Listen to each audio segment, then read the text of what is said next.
Du bitume fraîchement coulé sur un chantier près de Toulouse. Mais avec le temps, il va perdre de sa souplesse, de son élasticité et devenir cassant. Il devra être changé avec une autre couche de chaussée neuve. Le projet AgriBTP, ne pas changer, mais refonctionnaliser, revitaliser l'ancien bitume avec des produits à la fois efficaces et respectueux de l'environnement. Chef de file du projet, la société LR Vision. Son savoir-faire, élaboration, fabrication et distribution de produits destinés à imprégner les matériaux de construction pour les protéger ou les embellir, à la fois pour le bitume et le béton. Parmi les autres partenaires, Coreva, une société gersoise spécialisée dans la collecte, le traitement et la valorisation des déchets de l'agro-industrie, des déchets verts et des huiles non alimentaires et qui se retrouveront dans les produits d'AgriBTP. Le projet est présenté, mais voilà, il est refusé par le FUI, Fonds unique interministériel. Problème de verrou technologique et de modèle économique. Une alternative, baisser les bras ou persévérer. Le groupe que j'avais constitué autour de ce projet est plein d'allant, très dynamique. Donc on n'a pas du tout baissé les bras, on a refait une réunion plénière de stratégie qui visait à déterminer quelle était notre position par rapport à ce semi-échec, puisqu'il y avait quand même des points positifs dans le rapport. Finalement, nous avons décidé d'étoffer le dossier, de répondre à des questions et des interrogations qui étaient restées peut-être en suspens, et de le représenter à l'appel d'offres FUI. Et le projet représenté est finalement accepté. Il séduit de manière transversale les ministères de l'Agriculture, de l'Industrie et de l'Environnement. Ils ont bien fait d'insister parce qu'il y avait des atouts et on va dire le thème même, les objectifs, le partenariat qui était bon, toutes les compétences là, scientifiques. Ils ont bien fait d'expliciter, donc de rendre plus convaincante la lecture du projet. On s'est tous réjouis, à la fois les ministères qui voyaient effectivement ce projet de grand potentiel pouvoir se lancer, et puis à la fois les acteurs et puis toute l'équipe d'Agrimib qui avait travaillé sur le projet.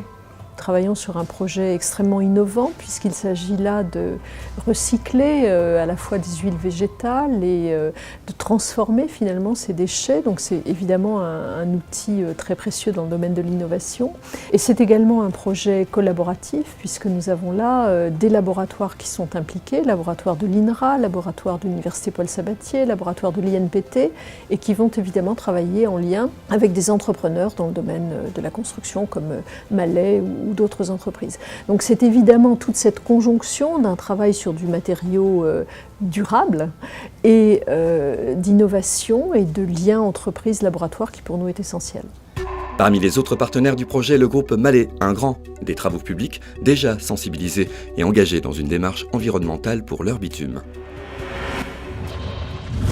Dans ce projet AgriBTP, ce qui est intéressant pour nous à plusieurs titres, c'est que d'une part, on a la possibilité de côtoyer des chercheurs, des universitaires de renom qui exercent dans les plus grands laboratoires toulousains.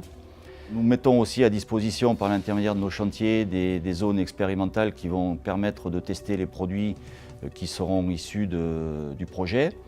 Et nous serons également consommateurs de ces produits pour nos applications personnelles. La recherche toulousaine est mobilisée autour de ce projet avec plusieurs laboratoires qui s'inscrivent dans le respect de la réglementation REACH, du verbe anglais « atteindre », une directive européenne de 2007. La réglementation REACH, c'est une réglementation qui met au cœur donc, de la réflexion scientifique, au cœur donc, de tous les acteurs qui touchent la chimie de près ou de loin, à se questionner sur effectivement comment protéger l'environnement, comment protéger la santé, parce que ce sont les deux patrimoines que l'on doit conserver. Comme j'ai dit toujours à mes chercheurs, nous sommes des chimistes, c'est nous qui avons causé tous les problèmes, mais la chance que nous avons des laboratoires. Et donc là, nous allons travailler à partir donc, des ressources agricoles locales pour effectivement essayer donc d'apporter des produits acceptables. Donc des molécules acceptables. On va leur conférer des performances. Et à partir de là, il y aura une économie locale, nationale, internationale. L'idée, c'est au-delà de la fabrication de ces produits, c'est de retrouver des débouchés qui créent de l'activité, donc des richesses, des emplois et un rayonnement international, puisque le marché que nous visons est clairement international. Et l'objectif Horizon 2020, une centaine de salariés et un chiffre d'affaires de 20 millions d'euros, avec des marchés à l'export vers l'Europe, la Chine, la Russie et l'Inde.